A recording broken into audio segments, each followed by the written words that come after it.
어느 가정에서 아이를 입양하였습니다. 특이한 점은 아이를 집으로 데려오기 전에 그 기관에서 최종적으로 건강 검진을 하고 아이가 주사를 맞았는데 전혀 울지를 않는 것입니다. 일반적으로 아이들은 주사 받을 말 보면 무섭다고 막 소리를 칠 텐데 그 아이는 울질 않는 거예요. 뭐 이런 애도 있겠지, 무서워하지 않는 애도 있겠지라고 생각을 했다고 합니다. 그런데 집에서 다른 형제들과 막 부딪히고 꽝 넘어지기도 했는데 여전히 울지 않는 거예요. 더욱이 어느 날 잠자다가 2층 침대에서도 떨어졌는데도 여전히 울지 않는 것을 보고 병원에 데려가서 검진을 받아보니 선천적 무감각증이라는 병이 있었던 것입니다. 우리는 고통이 없으면요, 좋겠다, 고통 없이 살았으면 좋겠다라고 생각하지만요, 고통을 모르면 큰 문제가 생기는 것입니다. 사람은 고통을 통해서 많은 것을 배웁니다. 어린 시절부터 넘어지면 아이들은 다음부터 조심해야지, 피도 나고 나을 때까지 자신의 몸이 불편해지기 때문에 보통 아이들은 일일이 가르쳐 주지 않더라도 넘어지고 또 넘어지면서 내가 이때는 이렇게 행동해야겠다, 저 때는 저렇게 행동해야겠다라는 것을 알아가는 것입니다. 그러나 고통을 모르는 그 아이는요, 가열된 전자레인지 오븐 장갑도 없이 막 손을 대기도 하고 살도 되고 피가 나고 부러지기도 하지만 그 위험한 상황에 접근할 수밖에 없는 무방비에 노출되고 있었다는 것입니다. 저는 그 이야기를 듣고 이런 생각을 해봤습니다. 고통은 무조건 안 좋은 것이 아니라 하나님은 우리에게 고통을 주심으로 살게끔 하셨구나라는 것을 제가 생각하게 됐습니다. 하나님이 우리를 보호하시기 위해서 고통 또한 허락하신 겁니다. 내 몸에 아픔이 있으면 아프다고 느껴야 되는 것입니다. 그러나 그것을 느끼지 못한 채 흘러가게 되면 그것이 나를 죽이는 것이죠. 이사야서 6장 9절에 보게 되면 너희는 듣기는 들어도 깨닫지 못할 것이, 보기는 보아도 알지 못하고 있다라고 말씀하고 있습니다. 영적으로 죄에 대해 무뎌지고 무감각한 것은 치명적인 위험을 초래한다는 것이죠. 내 속에 맹장이 터져도 모르듯이 내 죄가 내 속에서 골막하고 썩어 들어가도 모르는 것입니다. 죄가 아프면요, 내 죄가 아프면 하나님과 가까워지는 것입니다. 그러나 죄가 아프지 않으면 하나님으로부터 멀어질 수밖에 없어요. 내가 죄인으로 느끼지 못하는데 뭐하러 십자가를 붙들겠습니까? 내가 죄인이 아니라고 생각하는데 왜 십자가를 바라보겠습니까? 붙들 이유가 없겠죠. 그래서 늘 깨어 기도하라라고 말씀하신 것도 죄악을 경계해야 되고 나를 들여다봐야 된다라고 말씀하는 것입니다. 오늘 이 시간 영적인 그 민감성을 회복하고 또 하나님 앞에 더 가까이 나아가시는 여러분 되기를 간절히 소망합니다. 오늘 이 말씀을 준비하면서요, 전 엘리야가 살았던 그 당시 시대를 한번 생각해 보았습니다. 이 여호와의 말씀이 관절과 골수를 쪼개듯이 찌르고 들어가야 되는데 그 찌르고 들어갈 틈도 없이 영적으로 굳어져 가 있는 그 절망적인 시대를 우리가 볼 수 있습니다. 불편한 것은요, 엘리야뿐이었지만 본문에 나오는 이 아합과 이세벨을요, 성경은 이렇게 표현합니다. 열왕기상 16장 31절을 보게 되면요, 이렇게 나오고 있어요. 열왕기상 16장이면 그 전전장이거든요. 그 전전장 찾으시라고요. 네, 찾으세요. 열왕기상 16장 31절입니다. 열왕기상 16장 31절. 자, 540페이지 정도 있을 겁니다. 543페이지 31절입니다. 느밧의 아들 읽겠습니다. 시작. 느밧의 아들 여로보암의 죄를 따라 행하는 것을 오히려 가볍게 여기며 시돈 사람의 와 엣발의 딸 이세벨을 아내로 삼고 가서 바알을 섬겨 예배하고. 아멘. 펼쳐놓으세요. 여로보암은요, 이 이스라엘의 왕이었는데 죄짓기로는 1등이어서 오죽하면 성경에서요, 여로보암의 죄를 따라, 이 수식어가요, 죄 짓는 사람들 앞에는 다 붙어 있습니다. 아마 여러분의 핸드폰이나 인터넷 사이트에 보면은 여로보암의 죄를 따라라고 딱 치면요, 성경 구절이 우두두두두 엄청 많이 나올 겁니다. 그게 이스라엘에서 죄 짓는 사람들 앞에 붙는 수식어였어요. 이 이세벨 앞에도요, 그 수식어가 붙어 있어요. 그를 능가하는 자로 이세벨을 지목하고 있습니다. 시돈 나라의 공주인 이 이세벨은요, 시돈의 종교인 바알, 이 이방신 거짓된 신을 숭배하면서 이스라엘로 결혼하면서 가지고 들어오게 됩니다. 바알 신당을 세우고 거기에서 우상을 세웠다는 것이죠. 하나님의 말씀은 이제 뒷전으로 물러나게 됐습니다. 그런 아합의 정권의 모습을 단적으로 보여주는 사례가요, 열왕기상 16장 34절입니다. 그 뒤에 보시면요, 34절. 그 시대에 읽겠습니다. 그 시대에 베델 사람 히엘이 여리고를 건축하였는데 그가 그 터를 쌓을 때에 맏아들 아비람을 잃었고 그 성문을 세울 때에 막내 아들 수굽을 잃었으니 여호와께서 눈의 아들 여호수아를 통하여 하신 말씀과 같이 되었더라. 아멘. 베델 사람 히엘이 여리고 성을 쌓았다가 끔찍한 일을 당했다라고 하죠. 맏아들과 막내 아들이 죽었다라고 말하고 있습니다. 그런데 성경은요, 이 일이요 여호수아의 예언대로 된 것이다라고 말합니다. 여호수아서 한번 찾아볼까요? 여호수아서 6장 26절입니다. 327페이지 정도 있습니다. 여호수아서 6장 26절.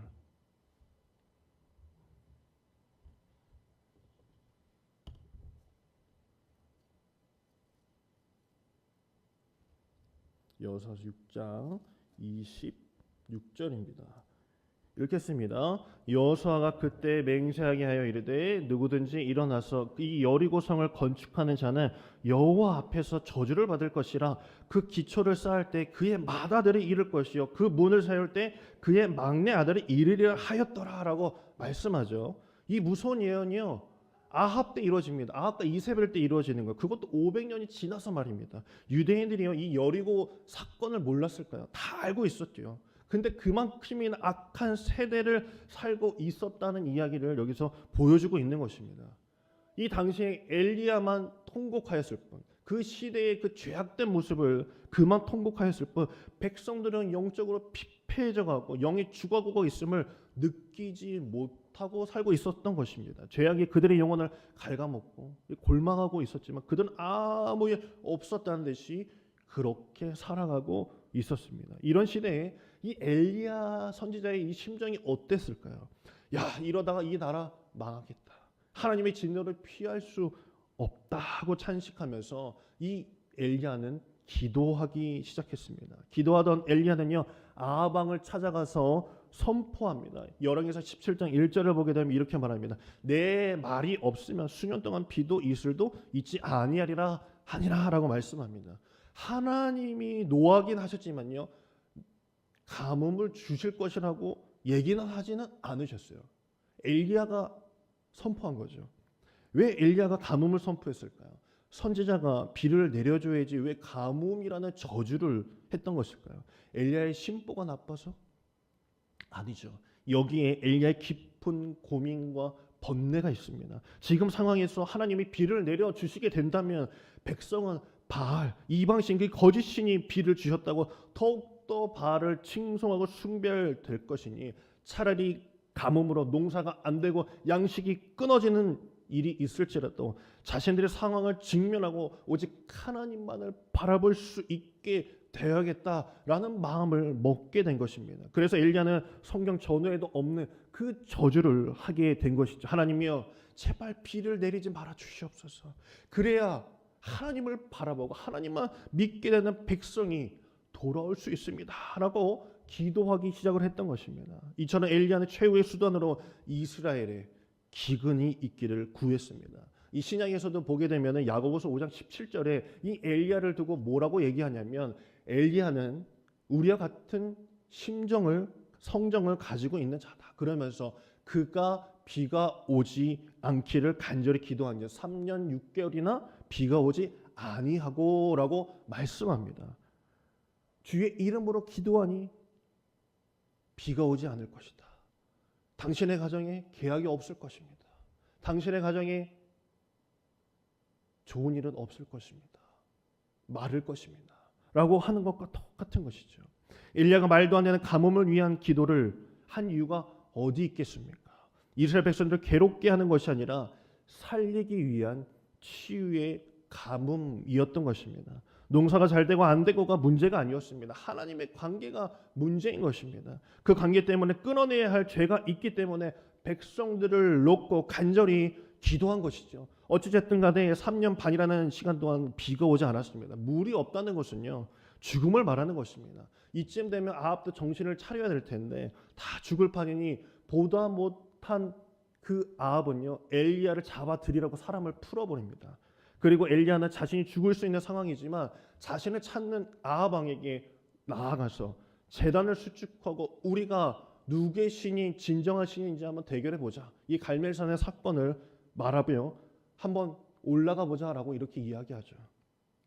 갈멜산에 하나님을 따르는 엘리야 선지자와 총 동원령을 내렸는지 850명이라는 숫자가 왔다라고 성경에서 나오고 있습니다. 바알 숭배는 더욱 심해지고 여호와의 선지자들은 다 자취를 감춰가고 있었습니다. 성경에서 바알 선지자들이 그렇게 많았다는 것, 그것은요, 그만큼 이스라엘 백성들이 바알을 많이 쫓고 있었다라는 얘기를 하고 있는 것입니다. 지금 엘리야에게 있어서 수는 그리 중요하지 않습니다. 혼자 홀로 서 있는 그는 두려워하지 않습니다. 진정한 유일한 신은 오직 여호와 하나님뿐이라는 것만 확인시키고 싶었을 뿐입니다. 그래서 열왕기상 18장 23절을 보게 되면 소를 잡아 나무 위에 놓고 불을 지피지 말라라고 하며 서로의 신들에게 불을 내려달라라고 요청을 하죠. 바알 쪽은 아주 막 난리를 칩니다. 난장판을 이루며 피를 내고 막 춤을 추고 그렇게 자신의 그 신을 부릅니다. 그렇다면 엘리야 쪽도 뭔가 해야 할 텐데 계산이 나오려면 뭘 더하든지 뭘 빼든지 이렇게 진행을 해야 되는데 아무것도 하지 말고 하나님께서는 딱 한 가지만 하라고 하십니다. 열왕기상 18장 33절 말씀 우리 함께 보도록 하겠습니다. 열왕기상 18장 33절 말씀입니다.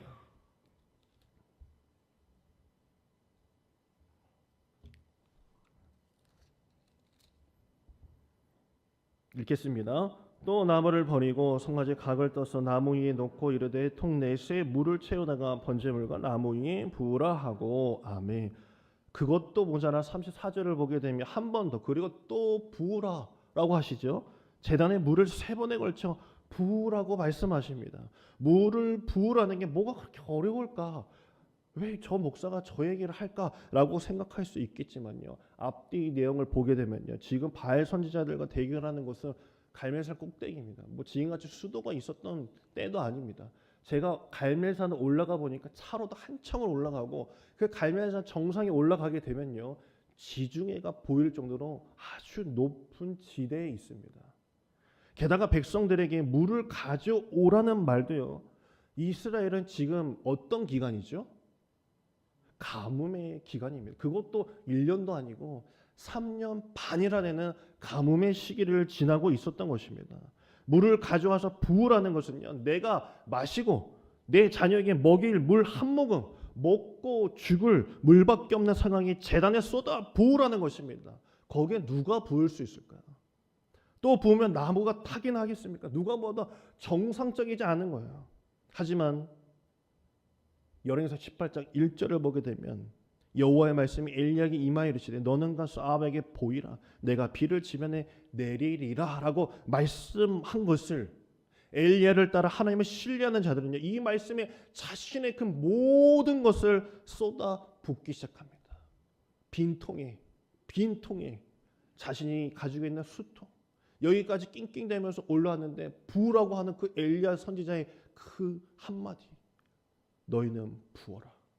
너희는 부어라라는 이 말씀에 순종하고 자신의 것을 쏟아붓기 시작합니다. 하나님께서는 자신을 믿고 의지하며 모든 것을 쏟은 그 자들에게 역사하시는 분이셨습니다. 그래서 38절을 보게 되면 여호와의 불이 내려서 번제물과 나무와 돌과 흙을 태우고 그 도랑에 무엇을 찰터니라라고 말씀합니다.